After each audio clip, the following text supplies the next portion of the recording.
भजन संहिता 71 अध्याय। एक वृद्ध की प्रार्थना। हे यहोवा, मैं तेरा शरणागत हूँ, मेरी आशा कभी टूटने न पाए। तू तो धर्मी है, मुझे छुड़ा और मेरा उद्धार कर। मेरी ओर कान लगा और मेरा उद्धार कर। मेरे लिए सनातन काल की चट्टान का धाम कर बन, जिसमें मैं नित्य जा सकूं। तूने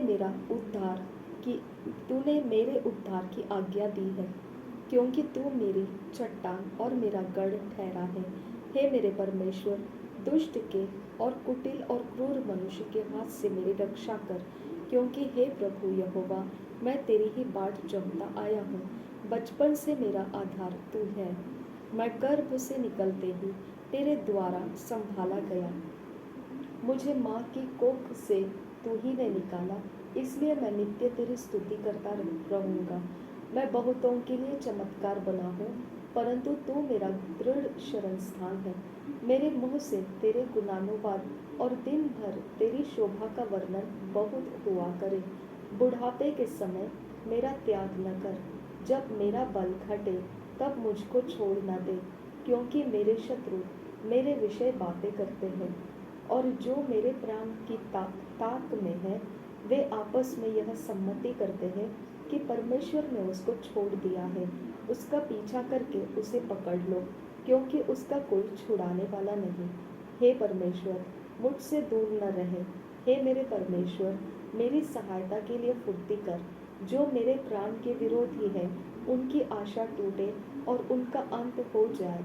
जो मेरी हानि के अभिलाषी है वे नाम धराई और अनादर में गड़ जाए। मैं तो निरंतर आशा लगाए रहूँगा और तेरी स्तुति अधिकाधिक करता जाऊँगा। मैं अपने मुँह से तेरे धर्म का और तेरे किए हुए उद्धार का वर्णन दिन भर करता रहूँगा, क्योंकि उनका पूरा ब्यौरा मेरी समझ से परे है। मैं प्रभु यहोवा के पराक्रम के कामों का वर्णन करता हुआ आऊँगा। मैं केवल तेरे ही धर्म की चर्चा किया करूँगा। हे परमेश्वर, तू तो मुझको बचपन ही से सिखाता आया है, और अब तक मैं तेरे आश्चर्य कर्मों का प्रचार करता आया हूँ। इसलिए हे परमेश्वर, जब मैं बूढ़ा हो गया और मेरे बाल पक गए, तब भी तू मुझे न छोड़, जब तक मैं आने वाली पीढ़ी के लोगों को तेरा बाहुबल और सब उत्पन्न होने वालों को तेरा पराक्रम न सुनाऊं। हे परमेश्वर, तेरा धर्म अति महान है, तू जिसने महाकार्य किए हैं। हे परमेश्वर, तेरे तुल्य कौन है? तूने तो हमको बहुत से कठिन कष्ट दिखाए हैं, परंतु अब तू फिर से हमको जिलाएगा और पृथ्वी के गहरे गड्ढे में से उबार लेगा। तू मेरे सम्मान को बढ़ाएगा और फिर कर मुझे शांति देगा। हे मेरे परमेश्वर, मैं भी तेरी सच्चाई का धन्यवाद सारंगी बजाकर गाऊंगा। हे इज़राइल के पवित्र, मैं वीणा बजाकर तेरा भजन गाऊंगा। जब मैं तेरा भजन गाऊंगा, तब अपने मुंह से और अपने प्राण से भी जो तूने बचा लिया है जय जयकार करूंगा। मैं तेरे धर्म की चर्चा दिन भर करता रहूंगा, क्योंकि जो मेरी हानि के अभिलाषी थे उनकी आशा टूट गई और मुंह काले हो गए हैं। धर्मी राजा का राज्य 72 अध्याय। हे परमेश्वर, राजा को अपना नियम बता, राजपुत्र को अपना धर्म सिखला। वह तेरी प्रजा का न्याय धर्म से और तेरे दीन लोगों का न्याय ठीक ठीक चुकाएगा। पहाड़ों और पहाड़ियों से प्रजा के लिए धर्म के द्वारा शांति मिला करेगी। वह प्रजा के दीन लोगों का न्याय करेगा और दरिद्र लोगों को बचाएगा और अंधेर करने वालों को चूर करेगा। जब तक सूर्य और चंद्रमा बने रहेंगे, तब तक लोग पीढ़ी पीढ़ी तेरा भय मानते रहेंगे। वह घास की खूंटी पर बरसने वाले मेह और भूमि सींचने वाली छड़ियों के समान होगा। उसके दिनों में धर्मी फूले फलेंगे, और जब तक चंद्रमा बना रहेगा तब तक शांति बहुत रहेगी। वह समुद्र से समुद्र तक और महानद से पृथ्वी के छोर तक प्रभुता करेगा। उसके सामने जंगल के रहने वाले घुटने टेकेंगे और उसके शत्रु मिट्टी चाटेंगे। तर्शीश और द्वीप द्वीप के राजा भेंट ले आएंगे। शेबा और सबा दोनों के राजा उपहार पहुंचाएंगे। सब राजा उसको दंडवत करेंगे। जाति जाति के लोग उसके अधीन हो जाएंगे, क्योंकि वह दुहाई देने वाले दरिद्र को और दुखी और असहाय मनुष्य का उद्धार करेगा। वह कंगाल और दरिद्र पर तरस खाएगा और दरिद्रों के प्राणों को बचाएगा।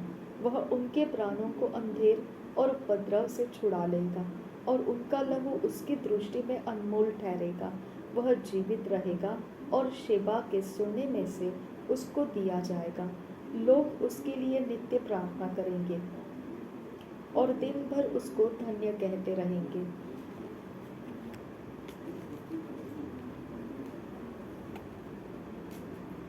देश के पहाड़ों की चोटियों पर बहुत सा अन्न होगा, जिसकी बालें लबानोन के देवदारों के समान झूमेंगी और नगर के लोग घास के समान लहराएंगे। उसका नाम सदा सर्वदा बना रहेगा। जब तक सूर्य बना रहेगा तब तक उसका नाम नित्य नया होता रहेगा और लोग अपने को उसके कारण धन्य गिनेंगे। सारी जातियां उसको धन्य कहेगी। धन्य है यहोवा परमेश्वर, जो इस्राएल का परमेश्वर है। आश्चर्य कर्म केवल वही करता है। उसका महिमायुक्त नाम सर्वदा धन्य रहेगा और सारी पृथ्वी उसकी महिमा से परिपूर्ण होगी। आमीन, फिर आमीन। यशायाह के पुत्र दाऊद की प्रार्थनाओं समाप्त हुई। तीसरा भाग, परमेश्वर का न्याय। 73 अध्याय। सचमुच इस्राएल के लिए अर्थात शुद्ध मन वालों के लिए परमेश्वर भला है। मेरे डग तो उखड़ना चाहते थे, मेरे डग फिसलने ही पर थे, क्योंकि जब मैं दुष्टों का कुशल देखता था तब उन घमंडियों के विषय डाह करता था, क्योंकि उनकी मृत्यु में वेदनाएं नहीं होती, परंतु उनका बल अटूट रहता है। उनको दूसरे मनुष्यों के समान कष्ट नहीं होता और अन्य मनुष्यों के समान उन पर विपत्ति नहीं पड़ती। इस कारण अहंकार उनके गले का हार बना है, उनका ओढ़ना उपद्रव है। उनकी आंखें चर्बी से झलकती हैं, उनके मन की भावनाएं उमड़ती हैं। वे ठट्ठा मारते हैं और दुष्टता से अंधेर की बात बोलते हैं। वे डींग मारते हैं, वे मानो स्वर्ग में बैठे हुए बोलते हैं और वे पृथ्वी में बोलते फिरते हैं। इसलिए उसकी प्रजा इधर लौट आएगी और उनको भरे हुए प्याले का जल मिलेगा। फिर वे कहते हैं, परमेश्वर कैसे जानता है? क्या परम प्रधान में कुछ ज्ञान है? देखो, ये तो दुष्ट लोग हैं, तो भी सदा आराम से रहकर धन संपत्ति बटोरते रहते हैं।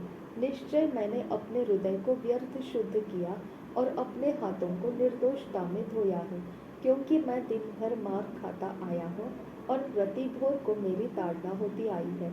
यदि मैंने कहा होता मैं ऐसा ही कहूँगा, तो देख, मैं तेरी संतान के साथ क्रूरता का व्यवहार करता।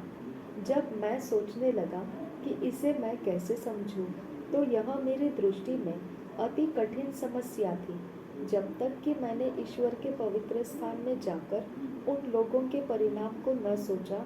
निश्चय तो उन्हें फिसलने वाले स्थानों में रखता है और गिराकर सत्यानाश कर देता है। आहा, वे क्षण भर में कैसे उजड़ गए हैं, वे मिट गए, वे घबराते घबराते नष्ट हो गए हैं। जैसे जागनेहारा स्वप्न को तुच्छ जानता है, वैसे ही हे प्रभु, जब तू उठेगा तब उनको छाया सा समझकर तुच्छ जानेगा। मेरा मन तो कड़वा हो गया था, मेरा अंतःकरण छिद गया था। मैं तो पशु सरीखा था और समझता न था। मैं तेरे संग रहकर भी पशु बन गया था, तो भी मैं निरंतर तेरे संग ही था। तूने मेरे दाहिने हाथ को पकड़ रखा। तू सम्मति देता हुआ मेरी अगुवाई करेगा, तब मेरी महिमा करके मुझको अपने पास रखेगा। स्वर्ग में मेरा और कौन है? तेरे संग रहते हुए मैं पृथ्वी पर और कुछ नहीं चाहता। मेरे हृदय और मन दोनों तो हार गए हैं, परंतु परमेश्वर सर्वदा के लिए मेरा भाग और मेरे हृदय की चट्टान बना है। जो तुझसे दूर रहते हैं वे नष्ट होंगे। जो कोई तेरे विरुद्ध व्यभिचार करता है उसका तू विनाश करता है, परंतु परमेश्वर के समीप रहना यही मेरे लिए भला है। मैंने प्रभु यहोवा को अपना शरण स्थान माना है, जिससे मैं तेरे सब कामों का वर्णन करूं। देश के बचाव के लिए प्रार्थना। 74 अध्याय। हे परमेश्वर, तूने हमें क्यों सदा के लिए छोड़ दिया है? तेरा कोप अग्नि का धुआं तेरी चराई की भेड़ों के विरुद्ध क्यों उठ रहा है? अपनी मंडली को, जिसे तूने प्राचीन काल से मोल लिया था और अपने निज भाग का गोत्र होने के लिए छुड़ा लिया था, और इस सिय्योन पर्वत को भी जिस पर तूने वास किया था, स्मरण कर। अपनी डग अनंत खंडहरों की ओर बढ़ा, अर्थात उन सब बुराइयों की ओर जो शत्रु ने पवित्र स्थान में की है।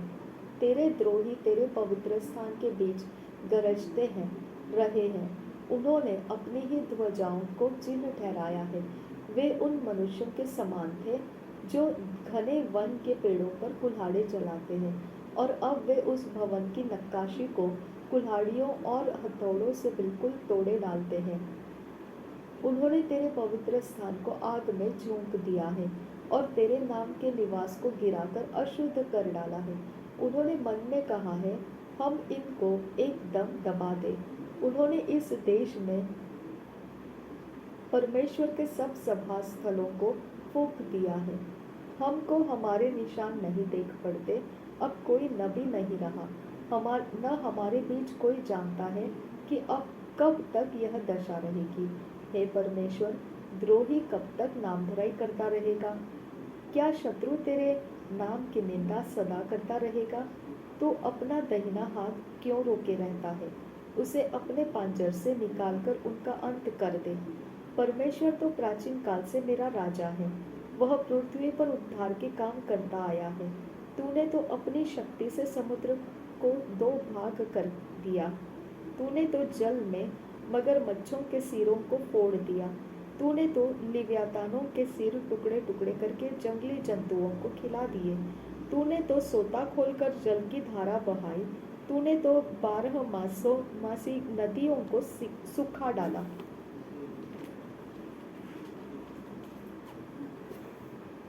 दिन तेरा है, रात भी तेरी है।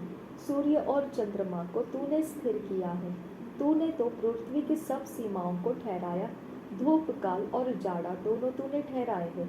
हे यहोवा, स्मरण कर कि शत्रु ने नामधराई की है और मूढ़ लोगों ने तेरे नाम की निंदा की है। अपनी पिंडुकी के प्राण को वन पशु के वश में न कर। अपने दीन जनों को सदा के लिए न भूल।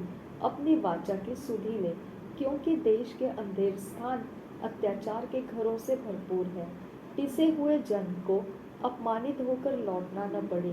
दीन और दरिद्र लोग तेरे नाम की स्तुति करने पाए। हे परमेश्वर, उठ, अपना मुकद्दमा आप ही लड़। तेरी जो नामधराई मूढ़ द्वारा दिन भर होती रहती है, उसे स्मरण कर। अपने द्रोहियों का बड़ा बोल न भूल। तेरे विरोधियों का कोलाहल तो निरंतर उठता रहता है।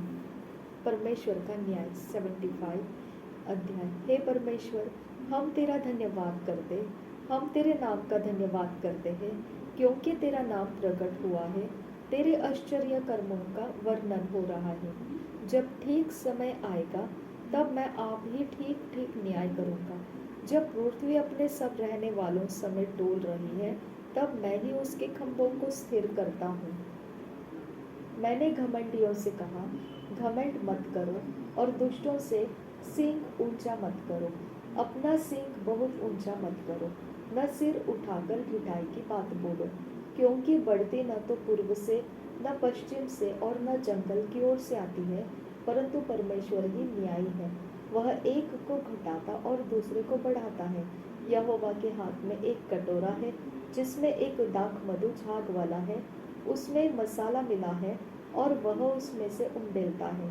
निश्चय उसकी तलछट तक पृथ्वी के सब दुष्ट लोग पी जाएंगे, परंतु मैं तो सदा प्रचार करता रहूंगा। मैं याकूब के परमेश्वर का भजन गाऊंगा। दुष्टों के सब सींगों को मैं काट डालूंगा, परंतु धर्मी के सींग ऊंचे किए जाएंगे।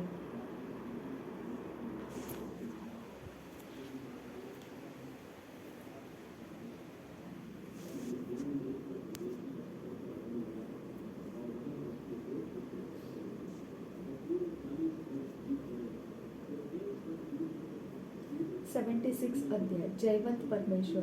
परमेश्वर यहूदा में जाना गया है, उसका नाम इसराइल में महान हुआ है। उसका मंडप शालेम में और उसका धाम सियोन में है।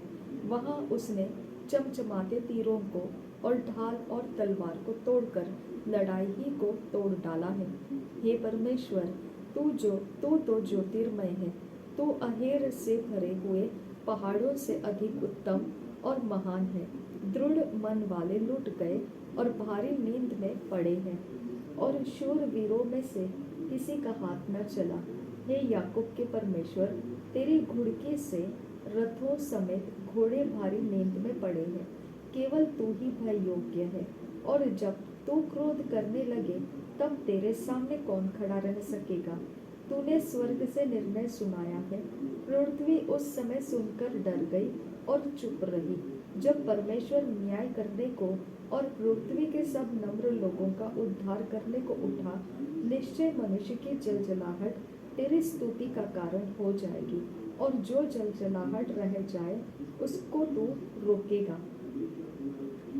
अपने परमेश्वर यहोवा की मन्नत मानो और पूरी भी करो। वह जो भय की योग्य है, उसके आसपास के सब उसके लिए भेंट ले आए। वह तो प्रधानों का अभिमान मिटा देगा। वह पृथ्वी के राजाओं को भय योग्य जान पड़ता है। संकट के समय सांत्वना। 77 अध्याय। मैं परमेश्वर की दुहाई चिल्ला चिल्ला कर दूंगा। मैं परमेश्वर की दुहाई दूंगा और वह मेरी ओर कान लगाएगा। संकट के दिन मैं प्रभु की खोज में लगा रहा। रात को मेरा हाथ फैला रहा और ढीला न हुआ। मुझ में शांति आई ही नहीं। मैं परमेश्वर का स्मरण कर करके कराहता हूँ। मैं चिंता करते करते मूर्छित हो चला हूँ। तू मुझे झपकी लगने नहीं देता। मैं ऐसा घबराया हूँ कि मेरे मुंह से बात नहीं निकलती। मैंने प्राचीन काल के दिनों को और युग युग के वर्षों को सोचा है। मैं रात के समय अपने गीत को स्मरण करता और मन में ध्यान करता हूँ और मन में भली भांति विचार करता हूँ। क्या प्रभु युग युग के लिए छोड़ देगा और फिर कभी प्रसन्न न होगा? या उसकी करुणा सदा के लिए जाती रहेगी? क्या उसका वचन पीढ़ी पीढ़ी के लिए निष्फल हो गया है? क्या परमेश्वर अनुग्रह करना भूल गया? क्या उसने क्रोध करके अपने सब दया को रोक रखा है? मैंने कहा, यही तो मेरा दुख है कि परम प्रधान का दाहिना हाथ बदल गया है। मैं यहाँ के बड़े कामों की चर्चा करूँगा। निश्चय मैं तेरे प्राचीन काल वाले अद्भुत कामों का स्मरण करूँगा। मैं तेरे सब कामों पर ध्यान करूँगा और तेरे बड़े कामों को सोचूंगा। हे परमेश्वर, तेरी गति पवित्रता की है। कौन सा देवता परमेश्वर के तुल्य बड़ा है? अद्भुत काम करने वाला परमेश्वर तू ही है। तूने देश देश के लोगों पर अपनी शक्ति प्रकट की है। तूने अपने भुजबल से अपनी प्रजा याकूब और यूसुफ के वंश को छुड़ा लिया। तूने अपने भुजबल से अपनी प्रजा याकूब और यूसुफ के वंश को छुड़ा लिया। हे परमेश्वर, समुद्र ने तुझे देखा, समुद्र तुझे देखकर डर गया, गहरा सागर भी कांप उठा।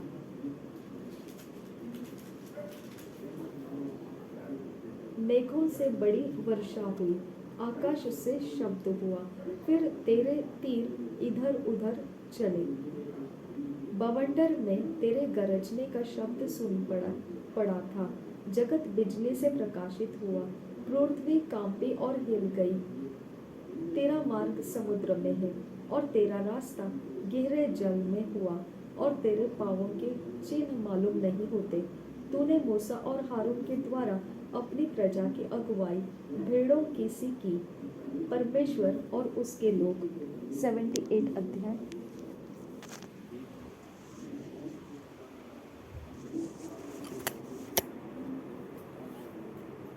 हे मेरे लोगों, मेरी शिक्षा सुनो, मेरे वचनों की ओर कान लगाओ।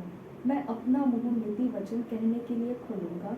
मैं प्राचीन काल की गुप्त बातें कहूंगा, जिन बातों को हमने सुना और जान लिया और हमारे बाप दादों ने हमसे वर्णन किया है।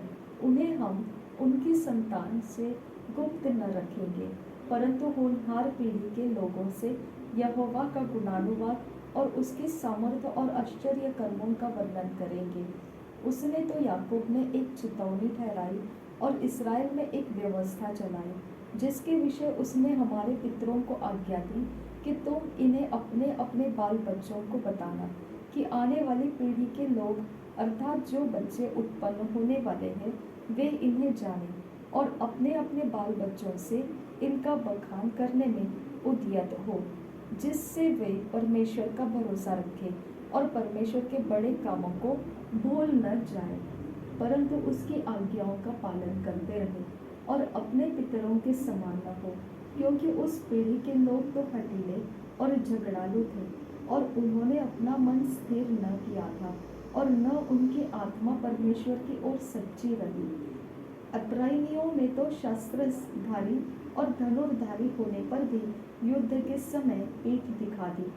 उन्होंने परमेश्वर की वाचा पूरी नहीं की और उसकी व्यवस्था पर चलने से इनकार किया। उन्होंने उसके बड़े कामों को और जो आश्चर्य कर्म उसने उनके सामने किए थे उनको भुला दिया। उसने तो उनके बाप दादों के सम्मुख मिस्र देश के सोवन के मैदान में अद्भुत कर्म किए थे। उसने समुद्र को दो भाग करके उन्हें पार करा दिया और जल को ढेर के समान खड़ा कर दिया। उसने दिन को तो बादल के खंभे से और रात भर अग्नि के प्रकाश के द्वारा उनकी अगुवाई की। वह जंगल में चट्टानें फाड़कर उनको मानो गहरे जलाशयों से मनमाना पिलाता था। उसने चट्टान से भी धाराएं निकाली और नदियों का सा जल बहाया, तो भी वे उसके विरुद्ध अधिक पाप करते गए और निर्जल देश में परम प्रधान के विरुद्ध उठते रहे। अपनी चाह के अनुसार भोजन मांगकर मन ही मन परमेश्वर की परीक्षा की। वे परमेश्वर के विरुद्ध बोले और कहने लगे, क्या परमेश्वर जंगल में मेज लगा सकता है? उसने चट्टान पर मार के जल बहा तो दिया और धाराएं उमड़ चली, परंतु क्या वह रोटी भी दे सकता है? क्या वह अपनी प्रजा के लिए मांस भी तैयार कर सकता? यहोवा सुनकर क्रोध से भर गया। तब याकूब के बीच आग लगी और इस्राएल के विरुद्ध क्रोध भड़का, इसलिए कि उन्होंने परमेश्वर पर विश्वास नहीं रखा था, न उसकी उद्धार करने की शक्ति पर भरोसा किया। तो भी उसने आकाश को आज्ञा दी और स्वर्ग के द्वारों को खोला और उनके लिए खाने को मन्ना बरसाया और उन्हें स्वर्ग का अन्न दिया। मनुष्यों को स्वर्गदूतों की रोटी मिली। उसने उनको मन माना भोजन दिया। उसने आकाश में पुरवाई को चलाया और अपनी शक्ति से दक्षिणी बहाई और उनके लिए मांस धूल के समान बहुत बरसाया और समुद्र के बालू के समान अनगिनत पक्षी भेजे और उनकी छावनी के बीच में उनके निवासों के चारों ओर गिराए। वे खाकर अति तृप्त हुए और उसने उनकी कामना पूरी की। उनकी कामना बनी ही रही। उनका भोजन उनके मुंह ही में था कि परमेश्वर का क्रोध उन पर भड़का और उसने उनके हष्टपुष्टों को घात किया और इस्राएल के जवानों को गिरा दिया। इतने पर भी वे और अधिक पाप करते गए और परमेश्वर के आश्चर्य कर्मों की प्रतीति न की। तब उसने उनके दिनों को व्यर्थ श्रम में और उनके वर्षों को घबराहट में कटवाया। जब वह उन्हें घात करने लगता तब वे उसको पूछते थे और फिर कर परमेश्वर को यत्न से खोजते थे। उनको स्मरण आता था कि परमेश्वर हमारी चट्टान है और परम प्रधान परमेश्वर हमारा छुड़ाने वाला है। तो भी उन्होंने उसकी चापलूसी की। वे उससे झूठ बोले, क्योंकि उनका हृदय उसकी ओर दृढ़ न था, न वे उसकी वाचा के विषय सच्चे थे। परंतु वह जो दयालु है वह उनके अधर्म को ढांपता और उन्हें नष्ट नहीं करता। वह बार बार अपने क्रोध को ठंडा करता है और अपनी जलजलाहट को पूरी रीति से भड़कने नहीं देता। उसको स्मरण रहा कि ये नाशवान है, वे ये वायु के समान है जो चली जाती और लौट नहीं आती। उन्होंने कितनी ही बार जंगल में उससे बलवा किया और निर्जल देश में उसको उदास किया। वे बार बार परमेश्वर की परीक्षा करते थे और इसराइल के पवित्र को खेदित करते थे। उन्होंने न तो उसका भुजबल स्मरण किया, न वह दिन जब उसने उनको द्रोही के वश से छुड़ाया था, कि उसने कैसे अपने चिन्ह मिस्र में और अपने चमत्कार सोअन के मैदान में किए थे। उसने तो मिस्रियों की नदियों को लहू बना डाला और वे अपने नदियों का जल पी न सके। उसने उनके बीच में डांस भेजे जिन्होंने उन्हें काट खाया, और मेंढक भी भेजे जिन्होंने उनका बिगाड़ किया। उसने उनको भूमि की उपज कीड़ों को और उनकी खेती बाड़ी की टिड्डियों को खिला दी थी। उसने उनकी दाखलताओं को ओलों से और उनके गुलर के पेड़ों को बड़े बड़े पत्थर बरसाकर नष्ट किया।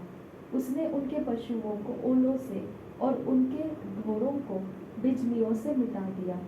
उसने उनके ऊपर अपना प्रचंड क्रोध और रोष भड़काया और उन्हें संकट में डाला और दुखदायी दूतों का दल भेजा। उसने अपने क्रोध का मार्ग खोला और उनके प्राणों को मृत्यु से न बचाया, परंतु उनको मरी के वश में कर दिया। उसने मिस्र के सब पहलौठों को मारा, जो हाम के डेरों में पौरुष के पहले फल थे, परंतु अपनी प्रजा को भेड़ बकरियों के समान प्रस्थान कराया और जंगल में उनकी अगुवाई पशुओं के झुंड की सी की। तब वे उसके चलाने से बेखटके चले और उनको कुछ भय न हुआ, परंतु उनके शत्रु समुद्र में डूब गए।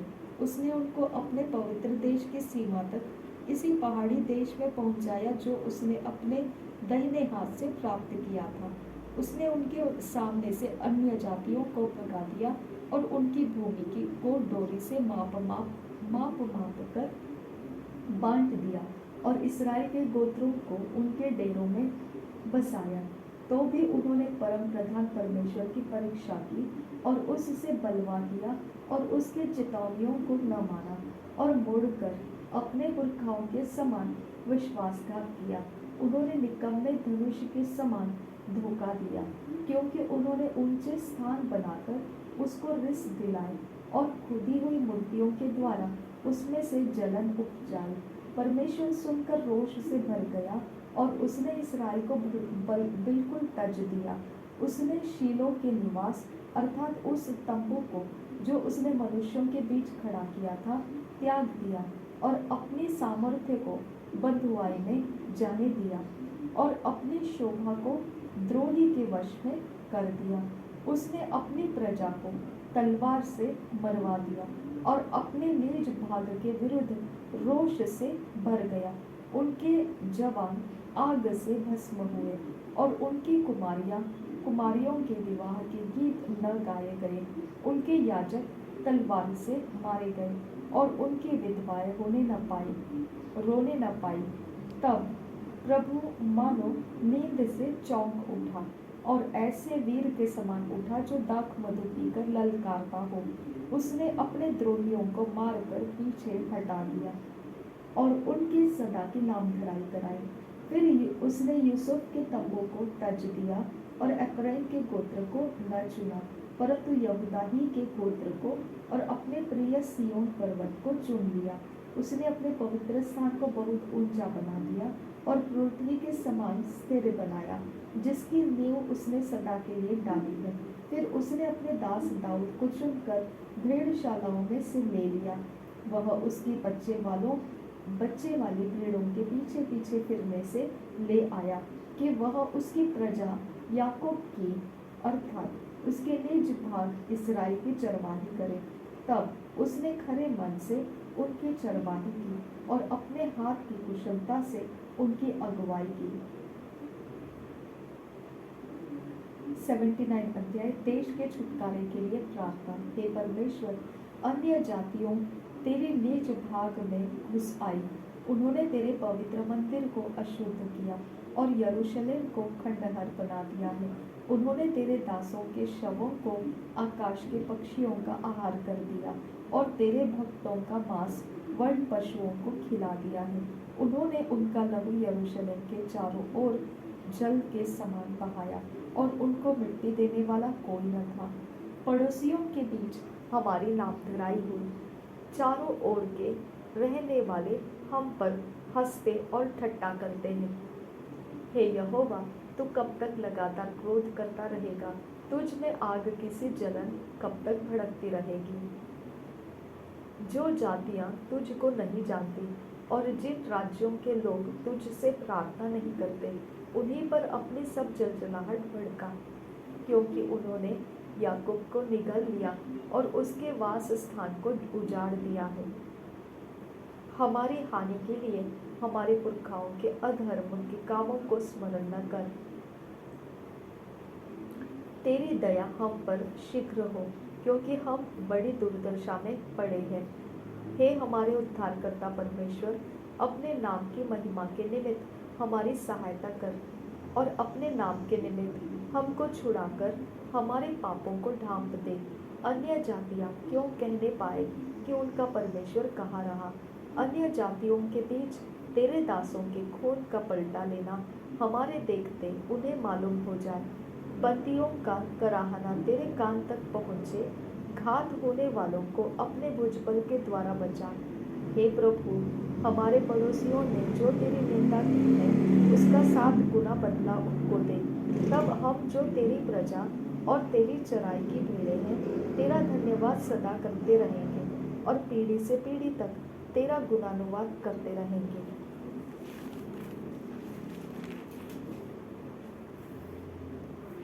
इस्राएली जाति के लिए प्रार्थना। 80 अध्याय। हे इज़राइल के चरवाहे, तू जो यूसुफ की अगुवाई भेड़ों की सी करता है, कान लगा। तू जो करूबों पर विराजमान है, अपना तेज दिखा। एफ्राइम, बनियामीन और मनश्शे के समान अपना पराक्रम दिखाकर हमारा उद्धार करने को आ। हे परमेश्वर, हमको ज्यों का त्यों कर दे और अपने मुख का प्रकाश चमका, तब हमारा उद्धार हो जाएगा।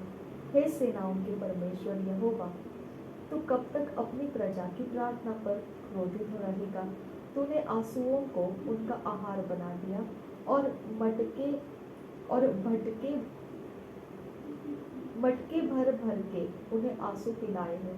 तू हमें हमारे पड़ोसियों से के झगड़ने का कारण बना देता है और हमारे शत्रु मनमाना ठट्ठा करते हैं। हे सेनाओं के परमेश्वर, हमको ज्यों का त्यों कर दे और अपने मुख का प्रकाश हम पर चमका, तब हमारा उद्धार हो जाएगा। तो मिस्र से एक दाखलता ले आया और अन्य जातियों को निकालकर उसे लगा दिया। तूने उसके लिए स्थान तैयार किया है और उसने जड़ पकड़ी और फैलकर देश को भर दिया। उसकी छाया पहाड़ों पर फैल गई और उसकी डालियां ईश्वर के देवदारों के समान हुई। उसकी शाखाएं समुद्र तक बढ़ गई और उसके अंकुर महानद तक फैल गए। फिर तूने उसके बालों को क्यों गिरा दिया कि सब बटोही उसके फलों को तोड़ते हैं? जंगली सुअर उसको नष्ट किए डालता है और मैदान के सब पशु उसे चर जाते हैं।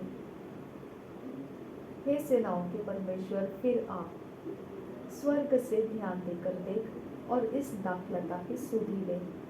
यह पौधा तूने अपने दाहिने हाथ से लगाया और जो लता की शाखा तूने अपने लिए दृढ़ की है, वह जल गई, वह कट गई है।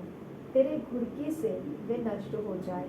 तेरे दाहिने हाथ से हाथ के संभाले हुए पुरुष पर तेरा हाथ रखा रहे, उस आदमी पर जिसे तूने अपने लिए दृढ़ किया है। तब हम लोग तुझसे न मुड़ेंगे। तू हमको जिला और हम तुझसे प्रार्थना कर सकेंगे। हे सेनाओं के परमेश्वर यहोवा, हमको ज्यों का त्यों कर दे और अपने मुख का प्रकाश हम पर चमका, तब हमारा उद्धार हो जाएगा। नीति वचन।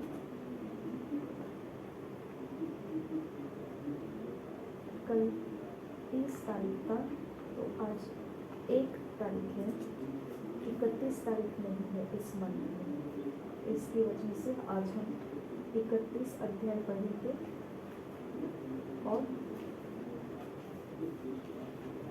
कल 1 और 2 अध्याय पढ़ेंगे। नीति वचन, राजा को सलाह। 31 अध्याय। लमुएल राजा के प्रभावशाली वचन जो उसकी माता ने उसे सिखाए।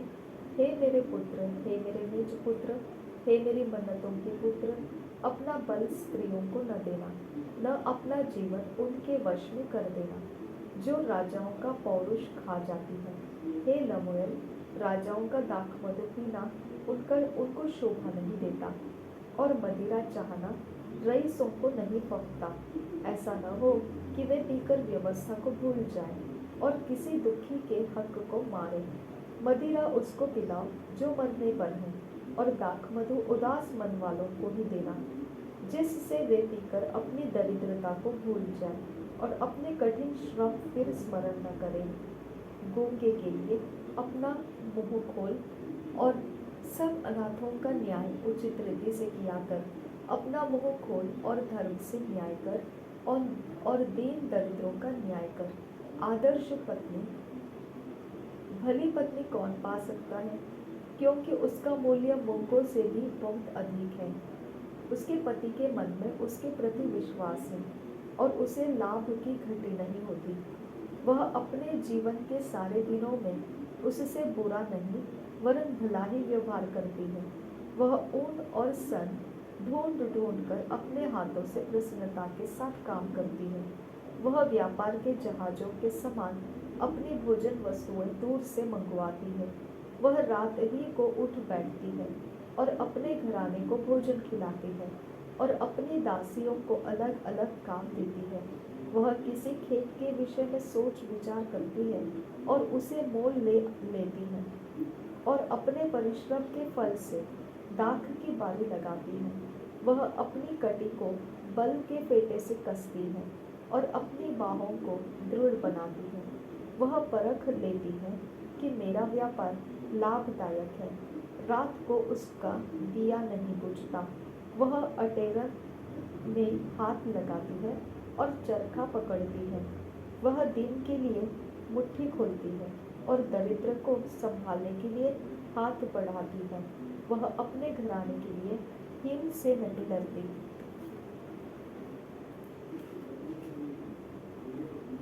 क्योंकि उसके घर के सब लोग लाल कपड़े पहनते हैं। वह तकिए बना लेती है। उसके वस्त्र सूक्ष्म सा और बैंगनी रंग के होते हैं। जब उसका पति सभा में देश के पुरनियों के संग बैठता है, तब उसका सम्मान होता है।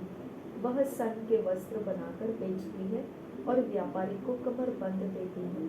वह बल और प्रताप का पहरावा पहने रहती है और आने वाले काल पर हंसती है। वह बुद्धि की बात बोलती है और उसके वचन कृपा की शिक्षा के अनुसार होते हैं। वह अपने घराने के चाल चलन को ध्यान से देखती है और अपनी रोटी बिना परिश्रम नहीं खाती। उसके पुत्र उठ उठकर उसको धन्य कहते हैं। उसका पति भी उठकर उसकी ऐसी प्रशंसा करता है। बहुत सी स्त्रियों ने अच्छे अच्छे काम तो किए हैं, परंतु तू उन सबों में श्रेष्ठ है। शोभा तो झूठी और सुंदरता व्यर्थ है, परंतु जो स्त्री यहोवा का भय मानती है उसकी प्रशंसा की जाएगी।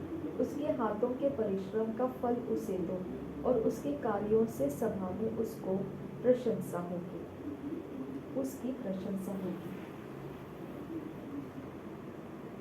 रचित सुसमाचार 7 अध्याय।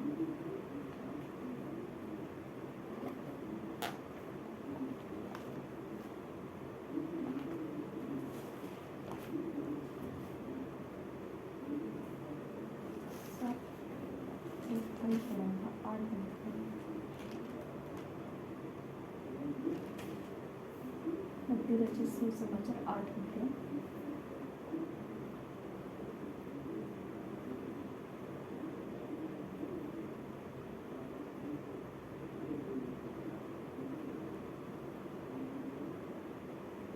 कोढ़ के रोगी को चंगा करना। जब वह उस पहाड़ से उतरा तो एक बड़ी भीड़ उसके पीछे हो ली। और देखो, एक कोढ़ी ने पास आकर उसे प्रणाम किया और कहा, हे प्रभु, यदि तू चाहे तो मुझे शुद्ध कर सकता है। यीशु ने हाथ बढ़ाकर उसे छुआ और कहा, मैं चाहता हूँ तू शुद्ध हो जा। और वह तुरंत कोढ़ से शुद्ध हो गया।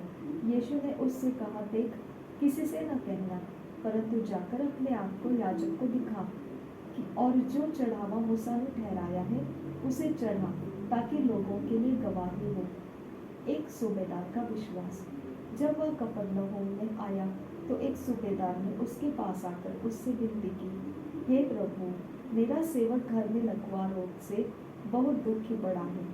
उसने उससे कहा, मैं आकर उसे चंगा करूँगा। सूबेदार ने उत्तर दिया, हे प्रभु, मैं इस योग्य नहीं कि तू मेरे छत तले आए, परंतु केवल मुख से कह दे तो मेरा सेवक चंगा हो जाएगा। क्योंकि मैं भी पराधीन मनुष्य हूँ और सिपाही मेरे अधीन है। जब मैं एक से कहता हूँ जा, तो वह जाता है, और दूसरे से आ, तो वह आता है।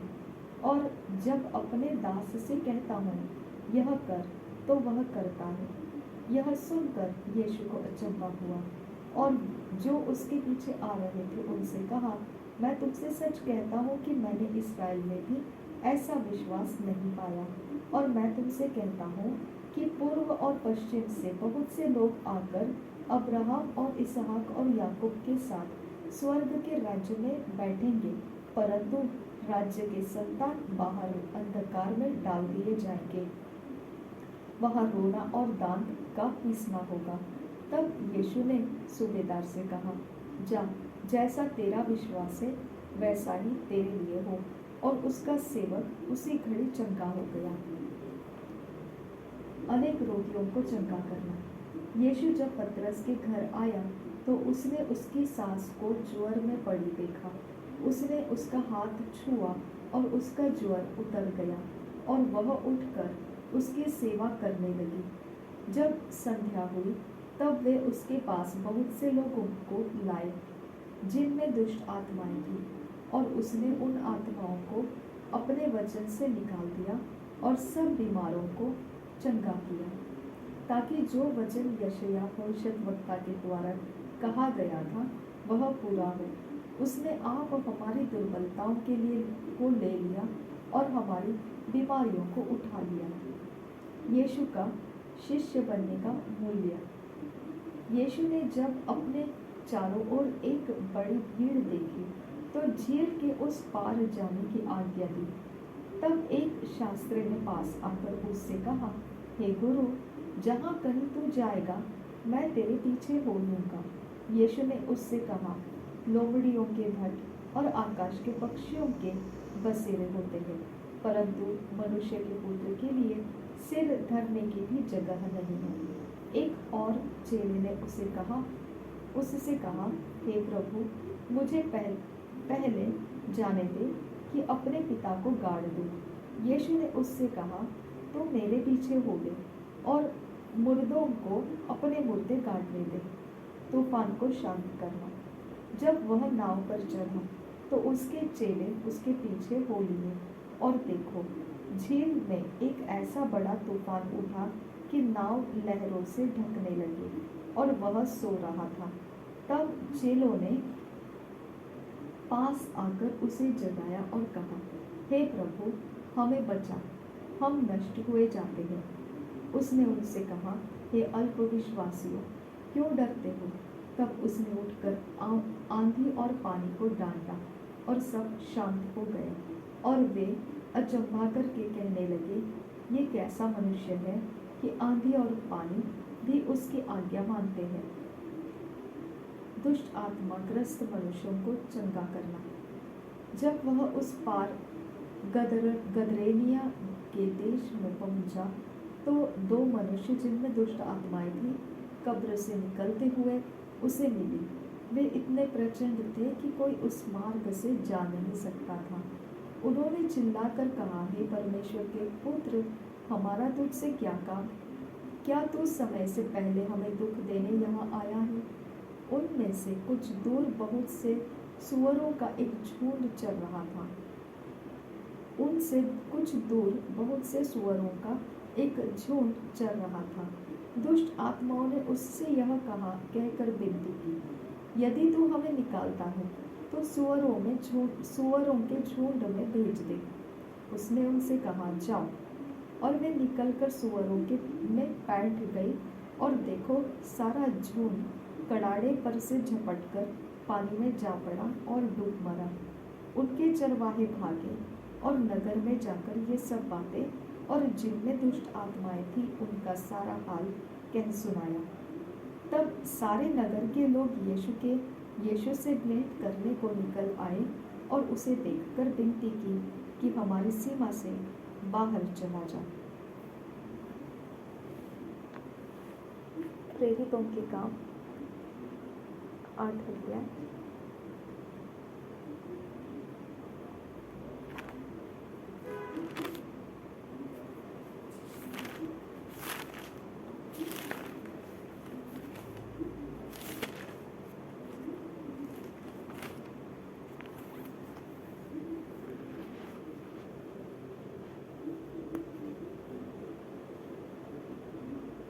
शाऊल उसके वध में सहमत था। कलीसिया पर अत्याचार। उसी दिन यरूशलेम की कलीसिया पर बड़ा उपद्रव आरंभ हुआ और प्रेरितों को छोड़ सब के सब यहूदिया और सामरिया देशों में तितर-बितर हो गए। कुछ भक्तों ने स्तेफनोस को कब्र में रखा और उसके लिए बड़ा विलाप किया।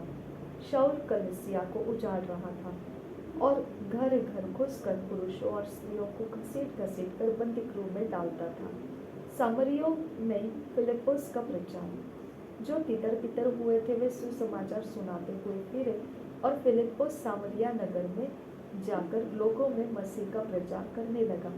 जो बातें फिलिप्पुस ने कही उन्हें लोगों ने सुनकर, और जो चिन्ह वह दिखाता था उन्हें देख कर एक चित्त होकर मन लगाया, क्योंकि बहुतों में से अशुद्ध आत्माएं बड़े शब्द से चिल्लाती हुई निकल गई, और बहुत से लकवे के रोगी और लंगड़े भी अच्छे किए गए, और उस नगर में बड़ा आनंद छा गया। जादूगर शमौन। इससे पहले उस नगर में शमौन नामक एक मनुष्य था, जो जादू टोना करके सामरिया के लोगों को चकित करता और अपने आप को एक बड़ा पुरुष बताता था। छोटे से बड़े तक सब उसका सम्मान कर कहते थे, यह मनुष्य परमेश्वर की वह शक्ति है जो महान कहलाती है। उसने बहुत दिनों से उन्हें अपने जादू के कामों से चकित कर रखा था, इसीलिए वे उसको बहुत मानते थे। परंतु जब उन्होंने फिलिप्पुस का विश्वास किया, जो परमेश्वर के राज्य और यीशु के नाम का सुसमाचार सुनाता था, तो लोग क्या पुरुष क्या स्त्री बपतिस्मा लेने लगे। तब शमौन ने स्वयं भी विश्वास किया और बपतिस्मा लेकर फिलिप्पुस के साथ रहने लगा। वह चिन्ह और बड़े बड़े सामर्थ्य के काम होते देखकर चकित होता था। सामरिया में पतरस और यूहन्ना। जब प्रेरितों ने जो यरूशलेम में थे सुना कि सामरियों ने परमेश्वर का वचन मान लिया है, तो पतरस और यूहन्ना को उनके पास भेजा। उन्होंने जाकर उनके लिए प्रार्थना की कि पवित्र आत्मा पाए, क्योंकि वह अब तक उनमें से किसी पर न उतरा था। उन्होंने तो केवल प्रभु यीशु के नाम में बपतिस्मा लिया था। तब उन्होंने उन पर हाथ रखे और उन्होंने पवित्र आत्मा पाया। जब शमौन ने देखा कि प्रेरितों के हाथ रखने से पवित्र आत्मा दिया जाता है, तो उनके पास रुपये लाकर कहा, यह अधिकार मुझे भी दो कि जिस किसी पर हाथ रखूं वह पवित्र आत्मा पाए। पतरस ने उससे कहा, तेरे रुपये तेरे साथ नष्ट हो, क्योंकि तूने परमेश्वर का दान रुपयों से मोल लेने का विचार किया। इस बात में न तेरा हिस्सा है न भाग, क्योंकि तेरा मन परमेश्वर के आगे सीधा नहीं। इसलिए अपनी इस बुराई से मन फिराकर प्रभु से प्रार्थना कर, संभव है तेरे मन का विचार क्षमा किया जाए, क्योंकि मैं देखता हूँ कि तू पित्त की सी कड़वाहट और अधर्म के बंधन में पड़ा है। शमूएल ने उत्तर दिया, तुम मेरे लिए प्रभु से प्रार्थना करो कि जो बातें तुमने कही उनमें से कोई मुझ पर न आ पड़े। अतः वे गवाही देकर और प्रभु का वचन सुनाकर यरूशलेम को लौट गए और समरियों के बहुत से गांवों में सुसमाचार सुनाते गए। फिलिप्पुस और कुश देश का अधिकारी। फिर प्रभु के एक स्वर्गदूत ने फिलिप्पुस से कहा, उठ और दक्षिण की ओर उस मार्ग पर जा जो यरूशलेम से गाजा को जाता है। वह रेगिस्तान मार्ग है। वह उठकर चल दिया और देखो, कुश देश का एक मनुष्य आ रहा था जो खोजा और कुशियों की रानी कंदाके का मंत्री और खजांची था। वह आराधना करने को यरूशलेम आया था। वह अपने रथ पर बैठा हुआ था और यशायाह भविष्यद्वक्ता की पुस्तक पढ़ता हुआ लौटा जा रहा था। तब आत्मा ने फिलिप्पुस से कहा, निकट जाकर इस रथ के साथ बोले। फिलिप्पुस उसकी ओर दौड़ा और उसे यशायाह भविष्यद्वक्ता की पुस्तक पढ़ते हुए सुना और पूछा, तू जो पढ़ रहा है क्या उसे समझता भी है? उसने कहा, जब तक कोई मुझे न समझाए तो मैं कैसे समझूं? और उसने फिलिप्पुस से विनती की कि वह चलकर उसके पास बैठे। पवित्र शास्त्र का जो अभ्यास वह पढ़ रहा था वह यह था, वह भेड़ के समान बंध होने को पहुंचाया गया और जैसा मेमना अपने ऊन कतरने वालों के सामने चुपचाप रहता है, वैसे ही उसने भी अपना मुंह न खोला। उसकी दीनता में उसका न्याय नहीं होने पाया। उसके समय के लोगों का वर्णन कौन करेगा, क्योंकि पृथ्वी से उसका प्राण उठा लिया जाता है। इस पर खोजे ने फिलिप्पुस से पूछा, मैं तुझसे विनती करता हूँ, यह बता कि भविष्यद्वक्ता यह किसके विषय में कहता है, अपने या किसी दूसरे के विषय में? तब फिलिप्पुस ने अपना मुंह खोला और इसी शास्त्र से आरंभ करके उसे यीशु का सुसमाचार सुनाया। मार्ग में चलते चलते वे किसी जल की जगह पहुंचे। तब खोजे ने कहा, देख, यहाँ जल है, अब मुझे बपतिस्मा लेने में क्या रोक है? फिलिप्पुस ने कहा, यदि तू सारे मन से विश्वास करता है तो ले सकता है। उसने उत्तर दिया, मैं विश्वास करता हूँ कि यीशु मसीह परमेश्वर का पुत्र है। तब उसने रथ खड़ा करने की आज्ञा दी और फिलिप्पुस और खोजा दोनों जल में उतर पड़े और उसने खोजा को बपतिस्मा दिया। जब वे जल में से निकलकर ऊपर आए तो प्रभु का आत्मा फिलिप्पुस को उठा ले गया और खोजे ने उसे फिर न देखा और वह आनंद करता हुआ अपने मार्ग पर चला गया। फिलिप्पुस अशदोद में आ निकला और जब तक कैसरिया में न पहुंचा तब तक नगर नगर सुसमाचार सुनाता गया। पिता, हम आपको धन्यवाद करते हैं इन वचन को हमारे हृदय के अंदर लाने के लिए तेरा धन्यवाद करते हैं। जब तेरा वचन हमारे हृदय के अंदर प्रवेश करता है, उजियाला हो जाता है, हमारे अशुद्ध मन शुद्ध हो जाते हैं, हमारी मलिनता धुल जाती है। तेरा वचन पानी की तरह हमें धो देता है। तेरा वचन हमारे सोच में, हमारे इमेजिनेशंस में, हमारे कॉन्शियस में, अनकॉन्शियस, सबकॉन्शियस में तूने तेरे वचन को रख कर पिता हमें शुद्ध बनाया। इसके लिए तेरा धन्यवाद करती हूँ। पिता, तेरा वचन उजियाला है, हमारा मार्ग बनाता है, हमारे आने वाले समय के बारे में बताता है। मेरे परमेश्वर, ये वचन वो चट्टान पर बंधा हुआ घर बने जो परमेश्वर कोई तूफान के आगे टकराने से भी नहीं गिरता है। मेरे परमेश्वर पिता, तेरा वचन हमको पिता हमारे फैसले करने के लिए, हमारा चाल चलन और हमारे सामने जो कुछ भी अवस्था है उसमें परख करने के लिए हमारी मदद करेगा। इसके लिए तेरा धन्यवाद करती हूँ। पिता, तेरा वचन हमको समझ आए, उसके बारे में जो रहस्य की बातें हैं, तेरी ओर की रहस्य की बातें उसमें जो छिपी हुई है, उसको तू हमारे समझ में लेकर आ खुदा। तू हमारा मन और ध्यान उन बातों के ऊपर केंद्रित कर जिसका रहस्य तू हमारे अंदर खोल देना चाहता है। मेरे पिता परमेश्वर, हमारा हृदय तेरे वचन से भरने के लिए तेरा धन्यवाद करते हैं। ये वचनों को तेरे लहू में हम कवर करते हैं, हमारे हृदय में से वो तेरे लिए परमेश्वर 100% फलों को लेकर आए। थैंक यू फादर गॉड, धन्यवाद करते हैं तेरे वचनों के लिए और हमारे हृदय में तेरे वचन को भरने के लिए तेरा धन्यवाद करते हैं। थैंक यू अब्बा, thank you Jesus, thank you Holi spirit. नासरी यीशु मसीह के नाम में सारी बेनती प्रार्थना को करते हैं, सुन और कबूल करते हैं। आमीन, आमीन, आमीन।